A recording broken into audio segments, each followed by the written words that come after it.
Salut! Aujourd'hui je te montre toute la fabrication de mon établi, du corroyage à la finition, en passant par l'assemblage. Alors l'idée ici ça va être de maximiser l'épaisseur du plateau, donc je commence par simplement dégauchir une face puis raboter la face opposée, comme ça j'ai des surfaces bien planes pour mon collage. D'ailleurs en parlant de collage, le plus simple ça aurait été de pouvoir passer le plateau en entier dans une raboteuse. Bon, c'est un petit peu ambitieux, ma raboteuse, moi, elle fait 30 cm de large. Donc la petite astuce que je vais utiliser, c'est que je vais faire deux plateaux de 30 cm de large, que je viendrai ensuite coller ensemble, donc comme ça on n'aura qu'un seul joint au milieu. Et normalement, après ça, si on a bien travaillé, on obtiendra un beau plateau qui sera bien plan.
Alors ça y est, nos deux demi-plateaux sont désormais entièrement corroyés et maintenant il va falloir qu'on les colle ensemble pour que ça forme le plateau final de l'établi. Et pour faire ça, je vais m'aider de dominos et donc comme ça, ça m'assure d'être bien à fleur sur toute la longueur du plateau.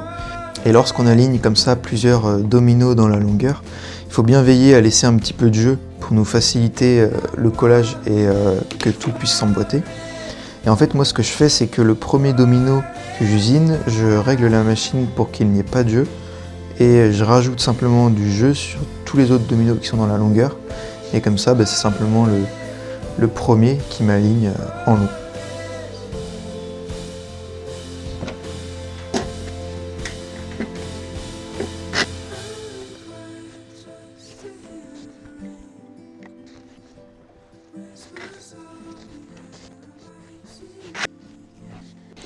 Ensuite, je dois reconnaître que j'ai eu un sacré coup de chance, puisque la hauteur maximale de coupe de ma scie, c'était pile poil l'épaisseur du plateau. Donc voilà, j'ai pu recouper de bout le plateau assez facilement.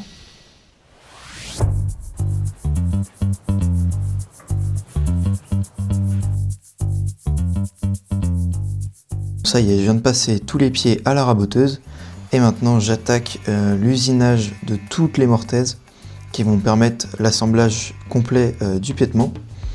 Pour ça, je me suis fabriqué un petit gabarit en médium et j'ai monté une bague à copier sur la défonceuse. Donc voilà, ça me permet d'usiner ces mortaises de manière répétitive et très précise. Et ensuite, je me suis fabriqué un petit gabarit qui va m'aider pour un usinage, comment dire, un petit peu sportif, puisque l'idée, ça va être de découper les queues d'aronde à la scie à format. Alors, cette technique, elle a super bien fonctionné dans mon cas, parce que j'ai des pieds qui sont très lourds, donc naturellement stables, mais c'est pas quelque chose que je vous recommande de faire dans un premier temps. C'était assez impressionnant d'avoir le pied de quasiment 1 mètre de long à la verticale sur le chariot de la scie. Donc voilà, faut être prudent. Là, ça a bien fonctionné, mais pour des pièces plus petites, ce serait vraiment trop dangereux, je pense.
Ça y est, je viens de finir d'usiner les pieds de l'établi et maintenant il me reste à faire des mortaises à chaque extrémité des traverses et après ça on pourra coller le piétement complet.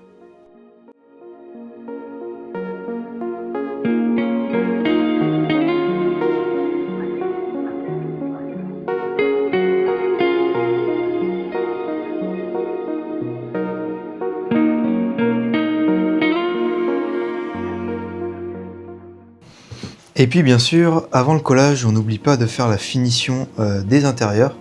Donc ici, ça concerne toutes les faces des traverses, ainsi que les faces intérieures des pieds.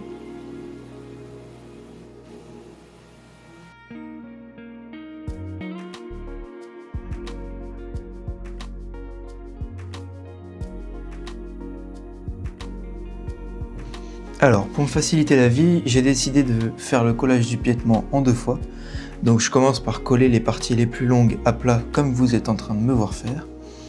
Et ensuite, après avoir fait un collage à blanc, je pourrais coller le piétement complet. Et alors je vous cache pas qu'à ce moment-là, c'était assez stressant, puisque j'ai cru que j'allais pas pouvoir coller le piétement.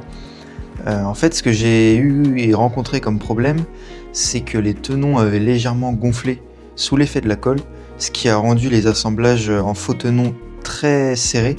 Heureusement que j'ai pu m'aider de serre-joints relativement puissants, et au final, bon, il n'y a pas eu de répercussions sur le résultat final, mais voilà, je me méfierai davantage la prochaine fois. Ça y est, c'est enfin le grand moment de présenter l'enfant à sa mère, comme on dit. Donc voilà, j'ai collé le plateau et le pied ensemble. J'ai ajouté également des traverses sur les côtés du plateau. Ça a pour but de l'élargir et de verrouiller les queues d'aronde. Et alors je peux vous assurer que le fait d'avoir collé comme ça l'établi, ça l'a rendu hyper solide, hyper robuste. Là ça bouge pas du tout. Et vraiment c'était super satisfaisant de voir tout l'établi qui prend forme au fur et à mesure. J'allais oublier de le préciser, mais comme on le voit sur la vidéo, je me suis à nouveau servi de petits dominos pour me garantir un affleurage parfait entre les traverses que je viens de coller et le reste du plateau.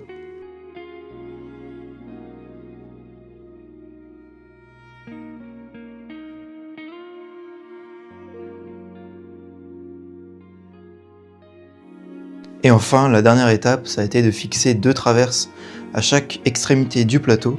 Et en fait, ça va avoir pour but de plus ou moins limiter les déformations du bois dans le temps.